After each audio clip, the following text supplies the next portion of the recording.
Welcome to Inspiring Salon Professionals, the podcast that allows every therapist, nail tech and stylist to level up, build their career and reach for their dreams.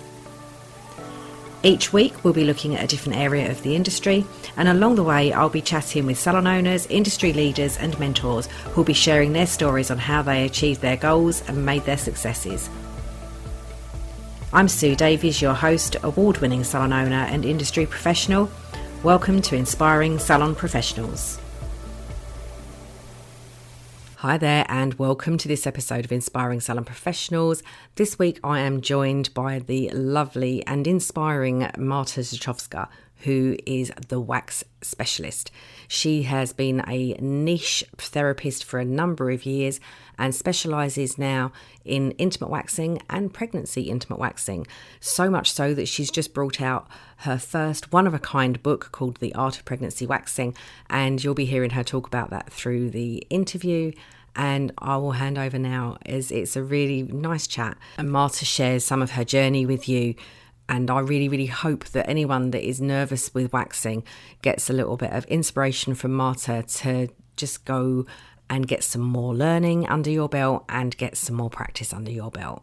Waxing can be a really rewarding part of our industry. And as Marta proves, you can make a whole career just out of being a wax specialist. Hi, so we are welcoming Marta Zaczkowska to the Inspiring Salon Professionals podcast today. So I will, without further ado, hand over to Marta just to give us a little history of who she is and what it is that she does in this wonderful industry. Hello, everyone. Hi, Sue. Thank you so much for having me. That's okay. Yes, my name is Marta Zaczkowska and I'm a waxing specialist. I have a multi-award winning salon based in London and also a waxing academy. I just wanted to give you a little background really of, how did I end up in London? And then I'll tell you a bit more of what I do.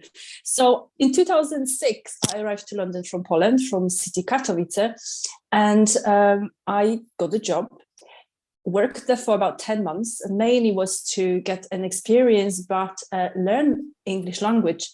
I didn't speak English when I came here. I had German at school, so that was me for 10 months trying to learn. And then after 10 months, I decided to leave and become a sole trader, and I've worked from home. So I was offering waxing services from my premises, from my home.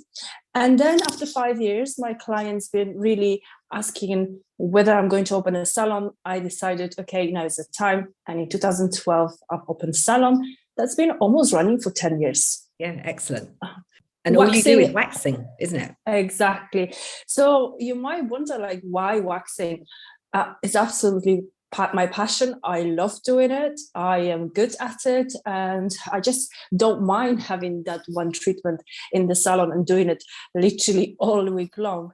And what I do now is I help other beauty professionals to fall in love with waxing, to get their skills up, and also to build their confidence and help them to make waxing services very profitable services within their salons.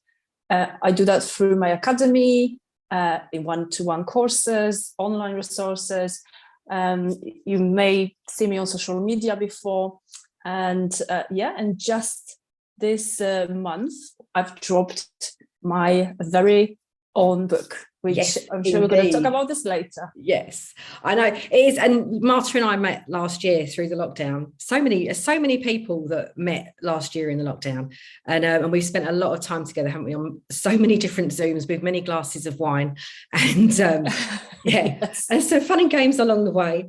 But your book that you mentioned there, Marta, is so important. And I know when you told me about it the other day, and it is the first and only book that covers this subject, and you've already made it to number 1 on the Amazon charts, which was amazing.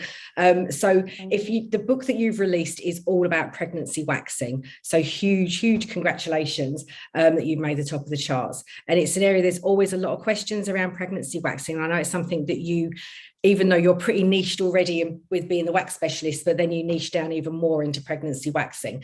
So what is it that made you want to write this book and make that your big focus? So the book is called The Art of Pregnancy Waxing.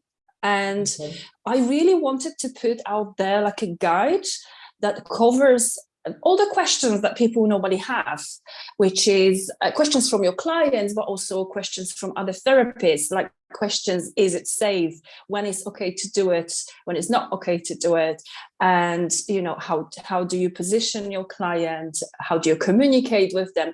So through my book, I literally walk you through the entire process. So I do the before, what's happened during the service, and what's happened after. And I also cover risk assessment, health and safety is so important as well, and post-pregnancy waxing. So as you mentioned, this is the first book of a kind. I don't think there's any book like this even in the world. So I felt like I really wanted to pass on all my experience and knowledge. And I've been doing pregnancy waxing for a while now. And it happened almost naturally. Like if you are waxing women, if you're already offering intimate waxing, at some point, your clients will ask, well, I'm pregnant now. Yeah. Can you wax me? And that just kind of came from more necessity. Well, I had a choice either to treat them or refer them somewhere else. And of course, I wasn't going to let them go. So that's how I then went away, trained more, research, and started to really position myself as an expert in that field so I can attract pregnant women to my salon. Yeah, it is. And I know that you have a lot of people that come to your salon from quite a distance to benefit from those expertise that you built up over the years. Yes, people do travel. People search for pregnancy waxing services online. And we know that quite often, the clients have place that they go normally for the beauty treatments, but when it comes to that time, they wanted to be sure that the therapist is trained, she knows what she's doing, that the hygiene standards are the highest. So I quite often get clients that migrated, so they've had a salon, but they didn't feel like 100% that they could trust or that they are safe there. And that's how they searched and they traveled regardless the distance. But I think as well, though, and I'm sure you'll agree with me, is that there's a definite lack of confidence amongst some therapists in relation to waxing anyway. And then there's, people are concerned as a therapist about insurance implications and, whether they're going to do anything to the pregnancy and could they hurt the person and all that kind of stuff. So even, just this book hopefully will enlighten our industry a little into the fact that, this is a possible treatment and it can be done safely. And it's something that you can add to your list of treatments that are available to your clients. And you don't need to necessarily be scared of it. You just need to understand what the risks are and make sure that you're working in a way that those risks aren't then elevated. Yes, and this is something that you can add to your services, but let's be clear, like you need to be absolutely confident in what you do. So you'll have the highest hygiene standards, your skills are advanced. So if they're not yet there, go and get trained, implement those things in your service so they're comfortable and safe for pregnant women. And then you can put yourself out there and welcome pregnant ladies to your salons. Yeah. And so I think I know already what the answer is, but for everybody listening and watching, do you offer courses around pregnancy? I was going to say pregnancy massages. So I was talking to someone else about pregnancy massage this morning. So are you offering education in pregnancy waxing? Mm-hmm, yes. So I was thinking about, should I do an online course? Should I do a specific course for pregnancy waxing? And then I decided that, I want to share this with everyone. So I'm just going to put that in the book. And if you get the book, you will have a clear understanding where I'm coming from. And so if you're already waxing and you have busy salon with clients, that book will just help you to put yourself out there, be more visible. But if you're not there yet, then I do have one-to-one advanced female intimate waxing training. Yeah. And that's a training that you come to London and it's just me and you whole day. You get 3 different models to work on, and I help you to make your technique, the highest. Marta's one of the speediest intimate waxers in the industry. And well, very thorough. I try to do it as quick as possible without rushing and without, giving pain to the client. So yes, it is about being quite efficient in your waxing, but doing a very, very good job. Well, you know that you've done a good job if your clients came back, they gave you a good review and they refer you. And that is my job. So when you come to my course and then you start to do your clients, that's what we're looking at. That's when I know that the training makes sense and that you implement it and, we have the results. It is. And I think that, and one of the things that I bang on quite a lot about is making sure you rebook, and rebooking those clients and making them come back again and again and again because they want to is a massive part. And if you can do that with intimate waxing, then because without a good service being provided that is thorough, efficient, and gives the good results and long-term results as well, then you're never going to get those clients to come back. And I know you've built a huge business already in that way. And I know from all my dealings with you over the last year, nearly 2 years now. 2 years. 2 years. I can't believe it's nearly 2 years. 2 years. That you are probably one of the most methodical and black and white people. And what you get from us is always very direct, and you will understand completely if you do a one-to-one with Marta. And if I was still waxing, I think I'd definitely recommend that you go and have a one-to-one with Marta because she is amazing. Okay, so you've been active in promoting waxing as a standalone treatment, and obviously you've got your wonderful salon in London. So what was it that made you go from being a general beauty therapist into becoming like the wax specialist? And was there something other than just a love of waxing? Because obviously most of us know when we look at our diary and see a lot of waxing, if you've got your business brain right, you know that you're going to have a profitable day. Mm-hmm. So I had to take you back to that first job that I had in London, and believe it or not, it was a tanning shop. It was the tanning shop, the chain of salons.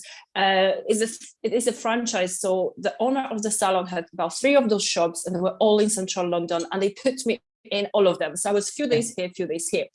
And I didn't really understand that my job was just to do waxing. I thought, remember, my English was so I didn't understand. So I kind of got put on a deep water, and this at times where strip wax was the main type of waxing. And I had to do it. I had to obviously earn my living and survive in London. And what I've realized really quickly that by practicing, by doing so many of those waxes, and central London in specific, people coming from offices on the lunch breaks, they wanted to be in and out. We were not really particularly taking bookings. People were just calling and coming 5 minutes before, and people from the street, tourists. So it was a very high speed. And I've realized that, oh my God, one day I am actually very good at it. I like it, it's fast. And also I was earning a good salary. And because I was able to earn quite a lot of money for the owners, they've recognized that, oh, this is quite profitable.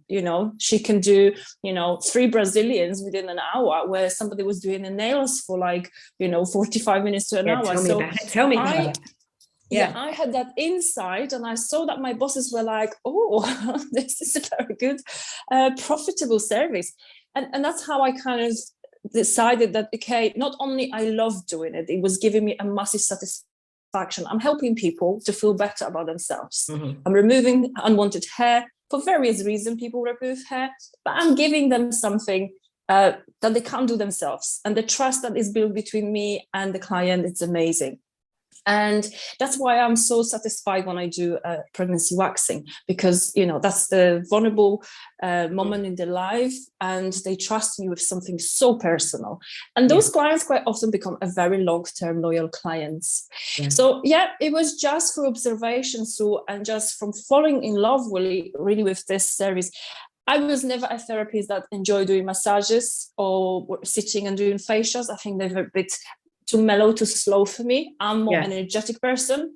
I come from Poland. It is what it is, black and white. I want things done, and I want the results. It suits your personality so well. It really fits my personality, and I think it's important that you know, if you find something that you like, a service that really fits to you, how you are, that is a win. That is the bonus, because clients will feel that, you know, they will know that you enjoy doing it. Yeah.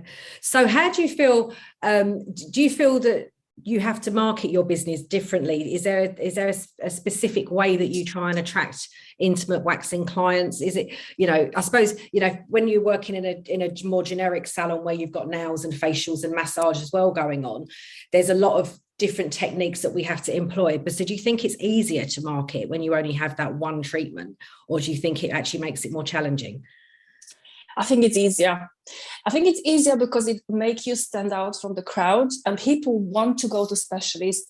I think where somebody, let's say, had a bad experience in waxing, and they are then wanted to come back, they will look for all the reviews, they will look for your reputation, your hygiene, they will call, they will send an email. They really want to make sure that they get the best of the best. And I think then what happens, they will stay, they will not go anywhere else. So with the waxing services, specifically intimate waxing, it's once you have that client, they should never really be going anywhere else unless they're moving out of the area or the country. And that's how it's been for the 10 years that I've had my salon. Yeah. Marketing wise, yes, we're still advertising, we're still making, active campaigns, because don't forget, I live in central London, and here people move. They come in for a few years and then they go in, and I'm constantly advertising. I'm contacting to local Instagram accounts that they featuring me there and talking about me in the local communities. So there's a lots of way, but yeah, I say you always have to be active, even if, regardless if you have one service or lots of services. I think the advantage that I have, because if you're good at something, it spreads really quickly. People will talk about you. It is, well, because you become, I know sort of when we first met, we were talking, because I know we both use similar wax brands, or the same wax brand even, and that level of loyalty just to that brand. And then when you get someone that's very, very good at what they do, and you are that niched, then you just are I don't know what people, whether you just get called the wax specialist, or if you get all those other things of like, oh, she's the lady that waxes my whatever area. I mean, I did a thing years ago, I really should share it again, that my graphic designer and me came up with, and she made this like multi-worded image of basically female genitalia. But we were asked on one of the groups if everyone could give us their names that their clients use, like when they're phoning to make an appointment, or what they call their genital area. And we made this whole thing just out of, I mean, some of them, one of them, they called it Mrs. Robinson, I think was one of them. And there was some really odd names, but you must get referred to by your clients as probably more than the wax specialist, because it is such an intimate thing. And when that's all that you do, because I know we were talking the other day, and you've niched even more, and now that literally is all you're doing now, isn't it, really? Yes. You've stopped doing the dreaded full leg waxes.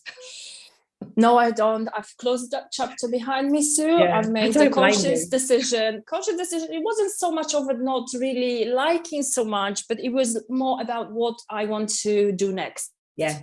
Within my business, within also my academy, and how I wanted to put this together. So, it's kind of, it makes all bigger sense to myself, and I feel more fulfilled. I've been doing this for a very, very long time, and it was just the time. Funny that you mentioned different names of vulvas and stuff, because I actually put that in my book, and there's a link that you can click on if you have the Kindle version, we explain all the names and stuff. I think it's important because customers, yes, they will have a different names for this body part, so good to know. It's difficult, but as well, and I'm so glad actually that you point out on the book that you have got like the full proper anatomy and physiology, because I think as a therapist, just beginning to use those words and talk about things like vulva and inner, like your inner labia and outer labia and all that kind of stuff, they're kind of words that if you sit talking in the general population, people just look at you strangely.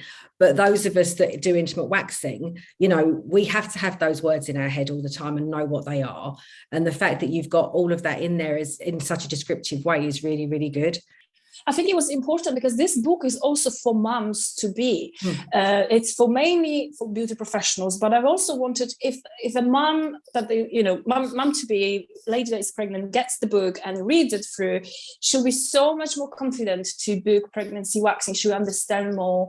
And yeah, the language is important. We don't wax vaginas. We don't wax vulvas. So that wouldn't be very nice. That would be quite invasive. Exactly. Waxing is never done internally, remember. No, never. So I think it was important that I put that as well. And the book is really written in a way that if I sat down with you, we had a coffee, and I will explain you everything I know about pregnancy waxing. So it's very easy read. Good. Because I do think, because there's a lot of myths around intimate waxing and pregnancy waxing. And I think, you know, to try and dispel that and just normalize it. I mean, we've had a lot of clients in my salon over the years that were, you know, they were quite horrified that people would even consider having anything like this done. You know, the most they've ever done is perhaps, you know, shave a very generalized bikini when they've gone on holiday, and they could never understand why we had clients that were having Hollywoods and Brazilians. It just was beyond their comprehension. So to have a book that normalizes something so much is going to be really, really good for the industry. And I'm so glad you've written it. Thank you. I think my message also in the book is that this book is for people that don't need convincing that intimate pregnancy waxing is not really vanity, it's more necessity. If women want this treatment, and they want them for many reasons, they have appointments, checks with midwives, doctors, they have scans, and then they have the labor experience.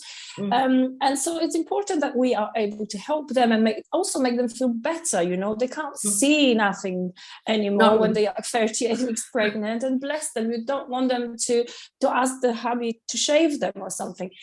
So I think yes, this service isn't something strange. And in the book as well, I tell the story of me being in the apprentice show and in the casting stage.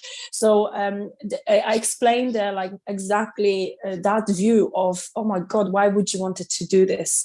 Where we now know, you do it because you're getting ready for that labor experience. You wanted to feel good. And if you were doing those services before you got pregnant, there is 100% chances that you want to carry on.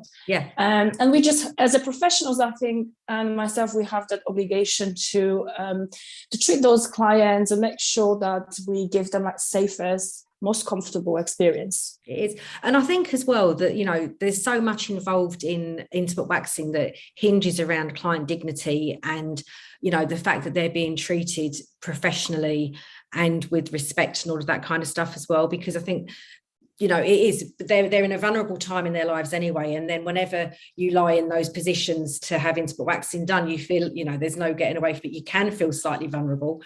So to have a level of understanding that's out there for our therapists is really, really important.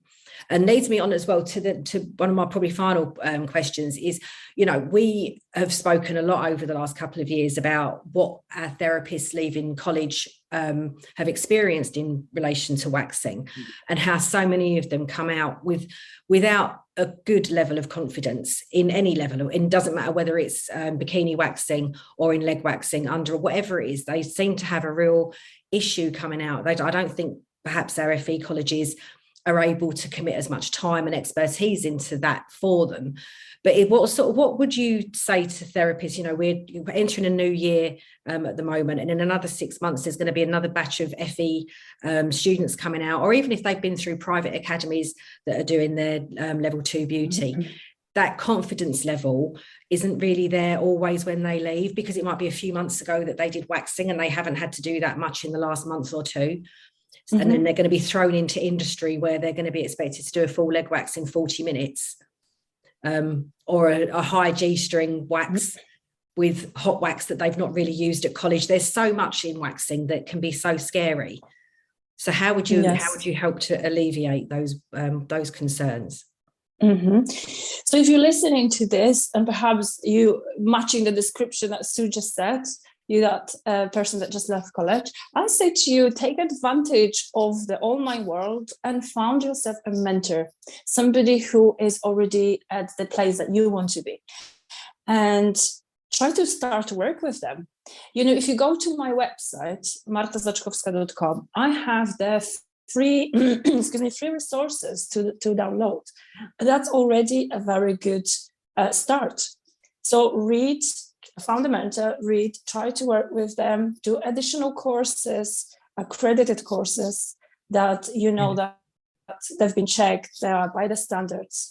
And practice, and the confidence will start to show. Yeah, because I do think it is, isn't it? I mean, I know when I came to waxing later in my career as a therapist and nail tech and stuff, and I only started waxing about 11 years ago. And I found it terrifying, and I'm never ashamed to admit my first bikini wax in my salon, and I decided to learn how to wax before I opened my salon so that I could do everything on my service menu. And one of my very, very long-standing clients, lover, said, "Don't worry, you can use me." And honestly, Marta, I think we've had a conversation around this, and I was just trying to do a bikini wax with strip wax. And I got wax stuck, and in the end I was there with wax remover. I could not get the wax off, and I was in the salon on my own. So my cousin who worked with me, who was a real wax expert, way more expert than me, she wasn't there to ask, and so my poor client, she fortunately had been waxed many times, and she was like, "Don't worry, I'm just going to go home and have a bath." But I died, and I considered myself a fairly confident therapist, and I had this complete nightmare, and I know that I am not the only person that's had incidents like that. So so is there ways that, like with your academy, that they can come and get some help from you? Of course they can. Of course they can. And what you can do, I have a waxing survey on my website, and you can fill this up, and then you've got a few options. You can book a free 15 minutes call with me, and it's all confidential. Well, obviously I will help as much as I can, and we can see whether a next level training will be good for you or not. And then one thing also I needed to say, because I said go online and look for mentors, I don't mean go on TikTok and watch some videos. No, that's not shouldn't the way. be there. That's not the standards. Okay, if somebody is like waxing and ripping somebody's hair and laughing, no, I'm not talking about this. I'm talking about somebody who is also an educator. So that person not only is very good at it, has a good reputation, but also teaches and also has a salon itself, because then they understand the environment. I get a lot of mobile therapists and self-employed therapists that are just before they take the next step, and they come to me because they're like, okay, you've worked from home for 5 years, so what do I do to put myself to the next level? Or they want to become a go-to waxing expert. They say, look, I've got all the services, but I really truly like to do waxing. Marta, what do I do? And then I look at them individually, and I help them, and I look, sometimes this could be a little thing that needs to be changed, but you don't see it yourself. And it's good to have somebody who can do that. So people do contact me online, and I'll always try to help and give you advice and see whether I'm the right fit for you. So martazaczkowska.com, that's my website. It is, and we'll have all the links, as always, will be on the show notes, so you'll be able to find out on and also I have the group on Facebook called Support Group for Waxing Professionals, and I try to keep this group clear of spam. So I don't really share any funny videos of other groups, and I'm not criticizing. Other groups can do whatever they want to. I wanted to, if you come to the group, whatever you see there, I filter, and I look, it's like, is this helpful or is this damaging? Yeah. So whoever is watching then, and they can see that how much passionate I am about this, and how much I care that you just only get the best information. Absolutely. Right. So is there anything else that you want to add that you feel that we haven't covered? I think we've kind of covered everything that you do and how you can help everyone. Because I think there's so many questions around waxing, and so many people that just need a little bit of confidence boosting. So maybe it's just going into Marta's group, because I know that there's a huge number of professional waxers in that group. And just that camaraderie and just that community spirit around waxing is a really, really helpful thing. So if you're having a bad day, if Marta's not available, then somebody else in the group, I'm sure, will be able to point you in the right direction.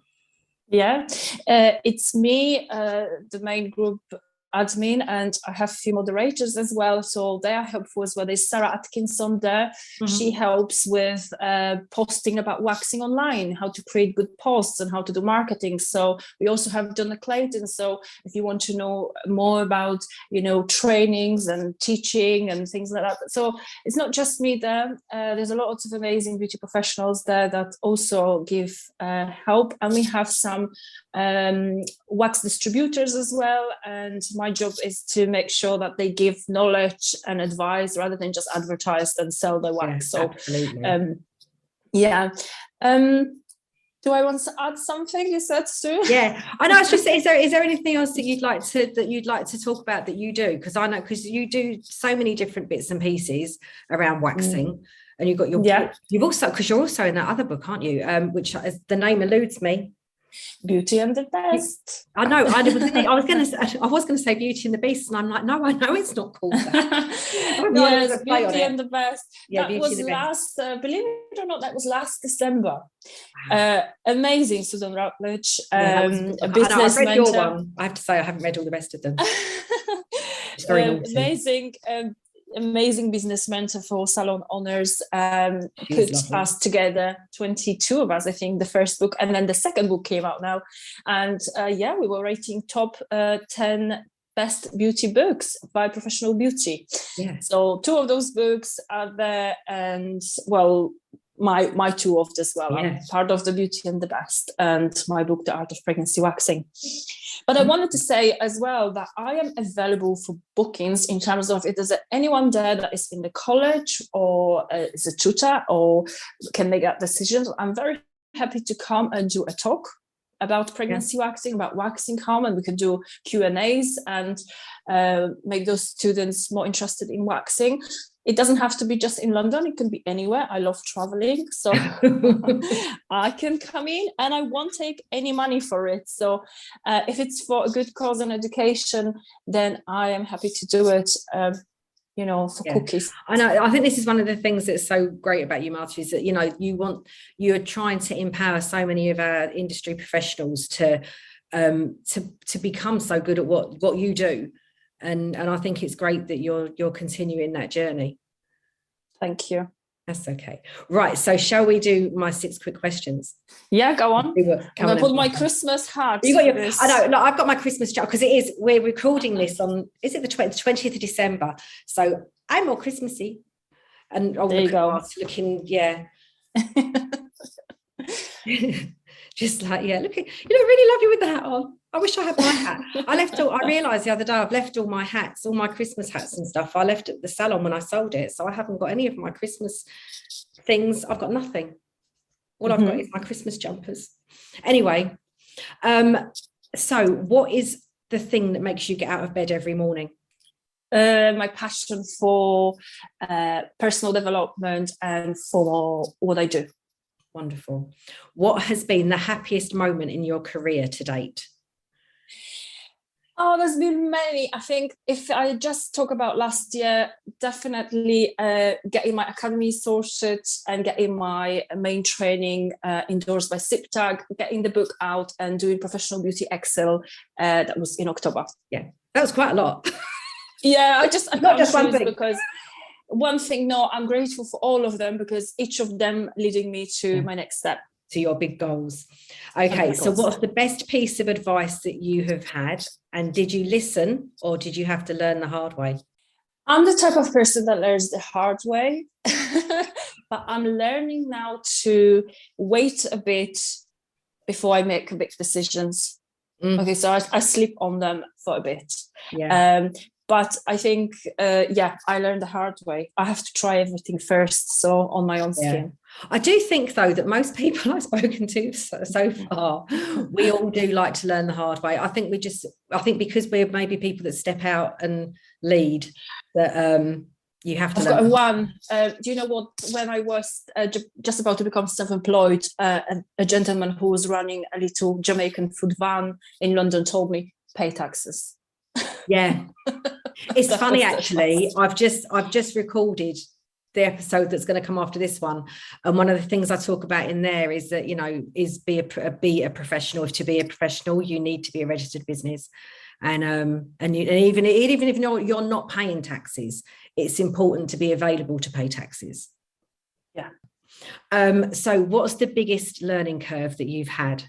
It's like that I'm only competing with myself, that I want to be like the best version of myself. So I have to judge whatever I do based on like just my circle and what I do, without comparing to other people. And I think when I was younger, I really cared about what other people think about me and how I'm looking, and now I'm so much more chilled. I'm approaching 40, so I think it's a very good time, and I like myself. I think that was the biggest learning level, to learn to like yourself and accept you, and without the need of having approval from other people.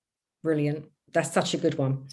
Okay, so what person, place, or experience has altered your life the most? Oh, again, so many. So many. I can tell you, in each stage of my life, before something big happens, I always have a good people around me, and one or two people that like angels, and they give me a good advice, or I know I can rely on them. So each stage has been different. Professionally, for example, I can talk about two people. When I was just like, growing my business, it was Liz McKeown. She helped me with my management skills, with running my business well, with my housekeeping. When I started to I've become done a couple of Liz's courses. She's so good. And when I started to become more, out there online and as an educator and an expert, well, I can't not mention Susan Rutledge, because she has been absolutely a rock, and I've learned so much from her. And then, professionally, there's two people. Life, I would say, I'm always the type of person that if I fall, I just get up, like dust it off, and I'm gone. Yeah, you are. That's why I love it, because you are what you see is what you get with Marta, and but it is. But I think we've developed like quite a good friendship over the last couple of years, and we've learned a lot about each other. Yeah, and I think look, we have a bit of a, obviously we'll say the age gap, but it's a very, very small age gap. I get on. I'm nearly as young as you. I get on with a lot of people that are a bit older than me and have more experience. I think because I have those tremendous respect for what other people do, and the ones that have more experience than me. And I'm always looking up to them and thinking, what can I learn? And and I have that. So I get on really, really well with old people. Slightly... I know. I'm not that old, really. No, you're amazing. Well, we know each other now for 2 years, and we only met once in the real life, which was which was in October, wasn't it? Very briefly. And it was such a shame, because I was working and doing the competition, and you came by when it was so late. And we were saying this the other day. It was so lovely to see you, because we haven't met. We've been online for 2 years nearly. And that moment, and I could stop about 5 minutes, couldn't I? And it was just such a shame. But yeah, maybe in April at Professional Beauty, we can maybe get together a bit more. Right, and the last one, when you go for treatment, what is the favourite treatment that you have when you're doing your self-care? If there's one specific place, where is it you get that treatment done? Oh, so excuse me. I love having facials and any skin treatments. So I have a few of them. It's a friend of mine. It's in London. It's Ginu Salon, Justyna Rostek. Amazing treatments.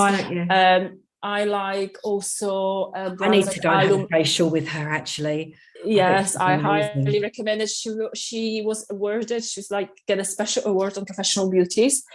and I was lucky to be able to go and book appointment with her. She just had a baby, and she's a fantastic therapist. Fantastic. So I've had treatments with her. I also try to go locally as well. There's the one salon run by one of my clients, and she has amazing hands, and she does this facial massage, like every muscle is touched, and I absolutely love it. So anything facials, I quite like also hydrofacials, anything with machines, anything that just boosts my skin. I'm glowing. I quite like to use a lot of products as well. So skincare. Have you had the Geneo? Have you had Geneo? Yes, so she's using that as well. I know one of my friends, she does Geneo eyes. I know I need to book one. Yeah. If we're still open in January, I'm going to get one. I had a HIFU as well treatment, which was very interesting. You see, I have a very high pain threshold, so it was not what I was expecting. I had great results, but I like to try new things. Having it done actually. Yeah. Lovely treatment, and I love anything to do with skincare. I like to do my nails quite regularly. I always, me now, I always have them done. Your nails always look better than mine, because mine are normally trashed. You look after your nails much better than me, but I think that's because I'm like a nail tech and I'll just mend them later. Exactly. And I don't do any waxing services, guys, anymore, because I've been lasered. I'm a laser technician as well. I went and qualified a few years ago, and I thought, you know what, it's such a great result, and I went and I had it done. So the only thing that I wax will be my upper lip and my eyebrows. Yeah, that's about. Well, actually, no, I don't really need my eyebrows. I don't know what I did to mine. They stopped growing years ago. And I get one eye, no, there one little eyebrow there about every 4 or 5 months, and that's it. So I'm quite easy maintenance nowadays. So, and finally, if you could, would you do it all over again? What do you mean, from the beginning? Yeah. Well, would you change anything? Would you? No, I wouldn't change it anything, but I wouldn't want it to go through that again. I feel like it's so unique, and the journey is so amazing. And I'm like, I'm living here now, so I try not to go back to the past, because then you start to think, oh, if I did this, this. I try to just do it. It's done. I mean, I was talking about the book just in October, and now we're in December and it's done. So I'm kind of like, I'm looking forward to what's next, and I have big plans, and I hope that next year we can meet up again, and we can tell your listeners about what I've been up to, because there's some big things coming. You never know. And the thing is, and if Marta says she's going to do it, then it's just a matter of waiting for the date. Exactly. Yes. I put all the effort and all the power of, thinking and affirmations and visualization. I just work really hard to get what I want. Yeah, absolutely. And actually, I said, didn't I, at the beginning, I was going to mention the reason why my hair looks so greasy for anyone watching on YouTube, and it's because I've been doing my self-care today, and I had a most amazing massage with my old massage. Not old, I couldn't say old, although she is as old as me, nearly. But I went and had my massage and had a aromatherapy massage this morning, which with a bit of hot stones thrown in. It was amazing. So I'm all chilled and ready for Christmas now, and hence the slightly oily hair. Looks well conditioned. Leaving my aromatherapy oils to infuse and absorb. Getting hot in this time. I know, you're hot in there. So I know it's probably a good thing I haven't got a hat on, really, because it just make my hair look worse. Our little interview with Marta. So Marta, thank you so much for joining me. It's been a really lovely bit of time spent together, as always. And we'll finish up now, and I'll hit the stop record. And all of Marta's information will be on the show notes, and I'll be posting, as always, in my group, and we'll be posting Marta's groups as well, I'm sure, and all over the internet and social media. So catch us up on mysuedavies.org and on Marta's platforms as well, and just check the show notes, and that will be it. So thanks ever so much, Marta. Thank you for having me. It's been a pleasure. We'll have you back at some point next year to discuss all of your new things that you have running. Yeah, and that's it. Flash the book. We'll have to get the ISBN number as well. I'll get that off you, because you can buy this on Amazon and go and learn more about pregnancy waxing.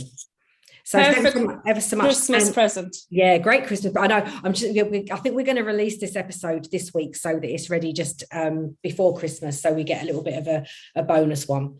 And and we'll see everybody in the new year. So thanks ever so much, Marta.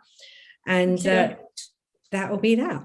Thank you so much to Marta there for sharing all of her wonderful knowledge on intimate waxing, pregnancy waxing, and sharing some of her lovely stories as well. And this episode should be going out around Christmas, so I hope you all have a wonderful Christmas and a wonderful New Year.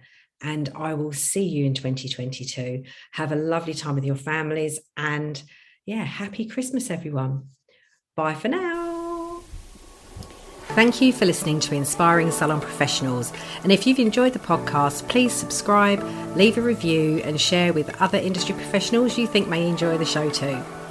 For links and further information, you'll find those in the show notes or on my website, www.suedavies.org. You can also hear more from me and join the Inspiring Salon Professionals community on the Facebook group. Thanks again and see you next time. Bye for now.